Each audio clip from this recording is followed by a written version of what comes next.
Dave Streeter only saw the sign because he had to stop the car. He was sick quite often now, which made driving a risky thing. Yet he also drove a lot now, partly because soon he wouldn't be able to, and partly because he had a lot to think about. He had always liked thinking while driving. When the sickness phase started, there hadn't been pain. Dr. Henderson had warned him that it would change, and over the last week, it had. Not agony yet, just a quick and sharp pain from his stomach to his throat, but it would get worse. Dr. Henderson had told him that too. The cancer would soon be eating him alive. Streeter got out of the car and emptied his stomach. Then he turned back and saw the sign across the road that said Fair Extension. Below that, in smaller letters, Fair Price. There was a table set up there, and a fat little man was sitting behind it. Fair Extension, Fair Price. It sounded good, and almost made sense. Streeter stood in front of his car for a minute, almost got in, and then, as curiosity got him, crossed the road. The fat little man looked up. "Hello there," he said. "How are we tonight?" "Well, I don't know about you, but I've been better," Streeter said. "I'm on chemo, you see." "I see. I'm sorry. I was going to close up and go home at 7, but I had a feeling one more client might stop by." Streeter looked at the table, saw no things for sale, and smiled. "I can't really be a client, Mr. George Elvid," the man said. "I think that maybe you could do a little business with me." Dave Streeter. "And I have no idea what you're selling." "Oh, well, I sell extensions," the little man said. "Everyone wants an extension, Mr. Streeter. If you were a young woman with a love of shopping, I'd offer you a credit extension. If you were a man with thinning hair, I'd offer you a hair extension. Short men want a height extension, and so on." Streeter was amazed and amused by these words. "You're kidding." "Oh, I never joke about business. I'm totally honest, but fortunately for me, I don't expect you to believe it." Could a man with a big nose get a smaller one? Elvid shook his head, smiling. "Now you're kidding. The answer is no. If you need a reduction, you have to go somewhere else. I specialize only in extensions, a very American product.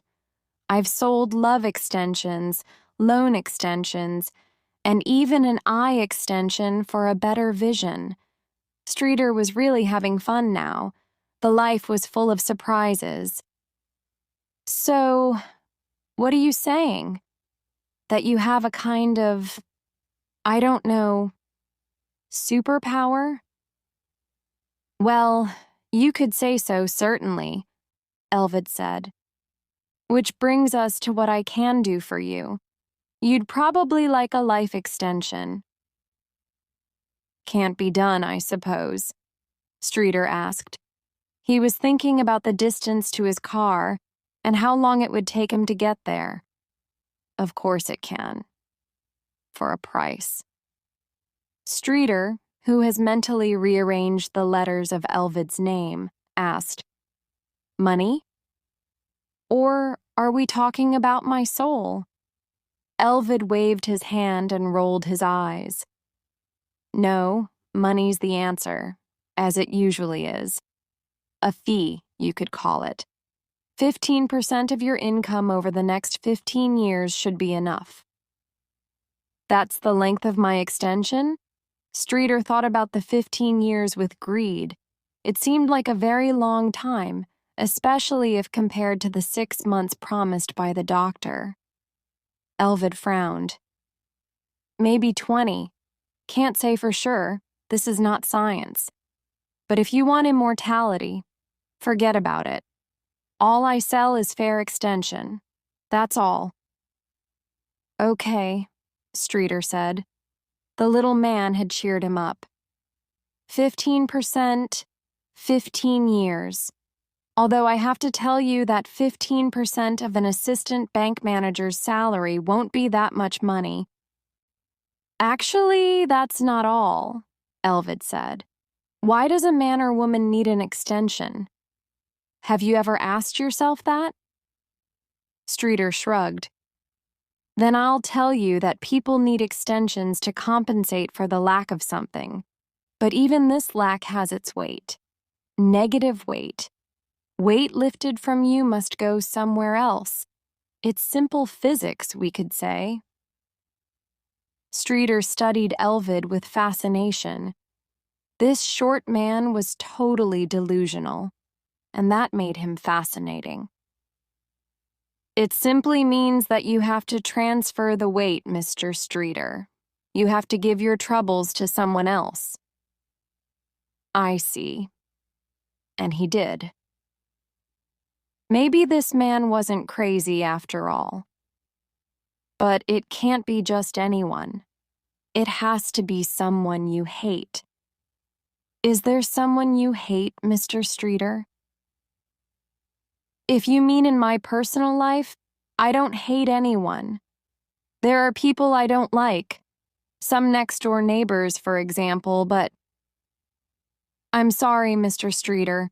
We can't do business if you really don't hate anybody. The situation was getting serious. Streeter thought it over and sighed. I think I hate Tom Goodhue, my best friend since school. This is excellent, Mr. Streeter. Elvid laughed. We can do business now, but first tell me why you hate your best friend. Streeter felt uneasy telling this story. Tom was better looking when we were kids, and he's better looking now. He's good at 3 sports. The only one I'm good at is miniature golf. Besides, Tom's very smart, but he was lazy. He had problems in college and called me to come and tutor him. I did tests and papers for him, and he got all the credits and awards. Also, I had a girlfriend, a beautiful girl named Norma Whitten, and he stole her from me. Worst of all, he married her. Worse still, they're still married with 3 kids. When you see them walking in the park, they usually hold hands, so happy and still in love. That's the best failure story I've ever heard. And what about you? Are you married? Elvid asked. I am, Streeter said, a bit surprised. I love Janet very much, and she loves me. The way she's helped me during this cancer thing has been extraordinary. I really think that Tom and I got the right life partners. But? Elvid looked at him with a sad smile, like a priest. But he stole her anyway. He stole Norma from me. This had been eating him for years, and it felt good to say it aloud. Is that all, Mr. Streeter? Number? He's also a millionaire. He shouldn't be. But he is. Once he started up a garbage company and came to me for the loan. His business plan looked questionable to everyone at the bank, but I helped him get the loan anyway. Do you know why I did it, Elvid? Because I thought that his idea was crazy, and I couldn't wait to see him go bankrupt, but he didn't. Instead, his business plan was a success. He still loves me like a brother for what I did. And he doesn't have cancer. He's 51, just like me, and he's as healthy as a horse. So are you, Elvid said. What? It's done, Mr. Streeter. Or since I've cured your cancer, at least temporarily, may I call you Dave? You're a very crazy man, Streeter said, not without fascination. No, sir, but like I said, temporarily. We are now in the try-it-you'll-buy-it stage of our relationship. It will last a week at least, maybe 10 days. Visit your doctor. I think he'll be surprised to see your condition. Then you'll have to come back here and bring me something." "What?" Elvid smiled. Janet was home when he got back. "There you are," she said. "I was starting to worry. Did you have a nice drive?" "Yes," he said. Now that he was back home, he thought that Elvid had been the dream. Elvid and his promises. Just a crazy man by the side of the road. She came up to him and kissed his cheek. She was 50 herself, but looked years younger. Streeter thought she would probably have a fine life after he died, and their children, May and Justin, might have a stepfather in the future. "You look good," she said. "You've got some color." "Do I?" "You do." She smiled. Justin called. He and Carl are in Venice, at a youth hostel. He's having a good time. "Great. You were right to keep the diagnosis to yourself," she said. "But we'll have to tell them soon. Him and May, too." "We'll see," Streeter said. He realized that he was actually hungry, for the first time in days. "This is just so hard and unfair," she said, hugging him and almost crying. "We'll get through it. I don't know how, but we will." "That's right. I don't know how either. But you know what? I think I could eat something now," he said slowly. "Maybe a hamburger? Or I could go out to get something." "My God," she said, and wiped her eyes. "It's a miracle." "I wouldn't call it a miracle," Dr. Henderson told Streeter on Wednesday afternoon, looking at his MRI results. But it was 2 days since Streeter had met Mr. Elvid. But what? "The tumors look smaller now, and your lungs seem clear. I've never seen such a result. It's probably a computer malfunction in the machine, I'm afraid." "I feel good," Streeter said, "which is why I asked for the test. Is that a malfunction?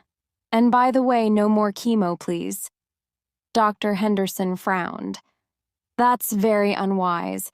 Chemo is the last hope for—" "Don't," Streeter said with a grin. He felt wonderful. Bad things happen all the time, but sometimes miracles happen too. In my experience, one has never happened. "There's a first time for everything," Streeter said. On Thursday evening, they were invited to Tom Goodhue's house, the house of the Garbage King. Tom had his health, a beautiful wife, Norma, a daughter, Gracie, and 2 sons. The youngest son was Jacob, a handsome 18-year-old football player. His middle child, Carl, was now in Europe with Justin Streeter, the 2 of them traveling on Carl Goodhue's money, which was, of course, actually the Garbage King's money. Tom's hair was still full and rich, not a touch of gray in it. Janet Streeter could still look 40 on a good day, but in the red light of the sunset, the Garbage King looked 35. He didn't smoke, he didn't drink much, and he exercised at a health club that did business with Streeter's bank, but which Streeter could not afford himself. At some point of the evening party, which they had outside in the huge backyard, Dave's old friend smiled at him and said, "Life is good, wouldn't you say?" "Very good," Streeter agreed. "Long days and pleasant nights." Goodhue looked surprised. "Where did you get that?" "I don't know," Streeter said. "But it's true, isn't it?" "If it is, I owe a lot of my pleasant nights to you," Goodhue said. "It has come to my mind that I owe you my life." No, you're a self-made man. Goodhue lowered his voice. Do you want the truth? The woman made this man. You introduced us. Don't know if you remember that. Streeter felt a sudden urge to smash his friend's head. He excused himself and went straight to the bathroom. When he closed and locked the bathroom door, he turned on the lights and opened the medicine cabinet there. The first things he saw were a few bottles with pills. There was nothing special about them. Norma had asthma medicine, and Tom was taking blood pressure medicine. The blood pressure medicine bottle was half full.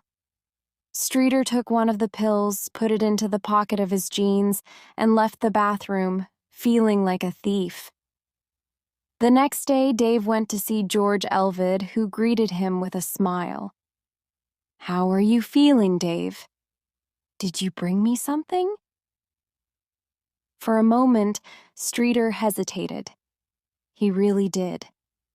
Then he took out the pill. Ah, blood pressure medicine, Elvid said. He put the pill into his mouth and swallowed.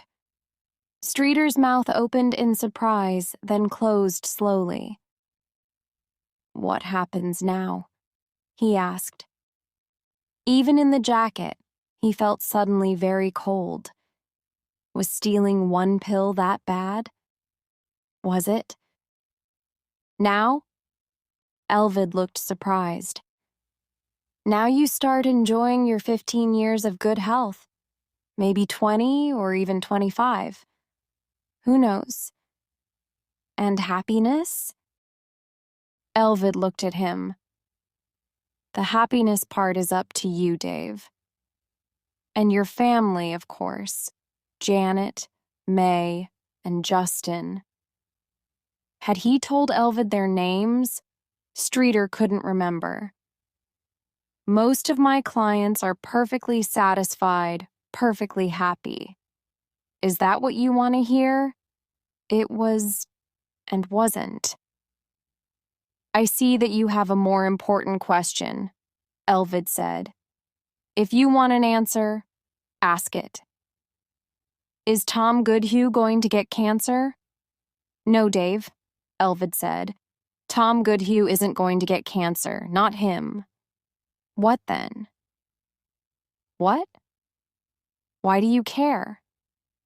You hate him. You said so yourself, Elvid answered with contempt. Then he gave Dave his business card with the account number for money transfer. Our deal is done. Get out of here and go back to your wife. I'm sure she'll welcome you with open arms. You don't deserve her, but lucky you. What if I want to take it back? Streeter whispered. Elvid looked at him with a smile. You can't, he said. That was in August, and in December, Dr. Roderick Henderson proclaimed Dave Streeter cancer-free. I have no explanation for this, he said. Streeter did, but kept his silence. Their consultation took place in Henderson's office. At the same time, in another hospital room, Norma Goodhue was looking at her MRI scans. She listened numbly as her doctor told her that the lump in her breast was indeed cancer, and it had already spread further. In June of the following year, Streeter finally got his promotion. His daughter, May Streeter, was admitted to the graduate school. Streeter and his wife took a long Hawaii vacation to celebrate. They made love many times. On their last day there, Tom Goodhue called. The connection was bad, but the message was clear. Norma had died. In December, Streeter sent a check for just over $15,000 to the account on Elvid's business card. 2 years later, in 2003, his son, Justin Streeter, invented a video game, which became extremely popular and brought a lot of money. Justin bought his parents new cars as a gift. In October, Carl Goodhue's roommate found Carl on the kitchen floor of their apartment. Although only 22, Carl had had a heart attack after which he never really recovered. He was not always logical, wet his pants, got lost if he walked more than a block or two from home, and his speech had become not understandable. His father hired a companion for him. Streeter knew what was going on, and often during his dinners with his old friend, he enjoyed watching Tom feed his sick son. In 2004, May Streeter got a prestigious job. Justin Streeter started composing music, which sold very well too. Dave Streeter himself became manager of his bank branch and expected a regional post in the nearest future. He took Janet to South America and they had a fabulous time. Tom's accountant at his firm embezzled $2 million and disappeared. Then he suddenly discovered that his business had had problems for years. He no longer looked 35, he looked 60. Streeter was happy to see his friend's gray and thinning hair.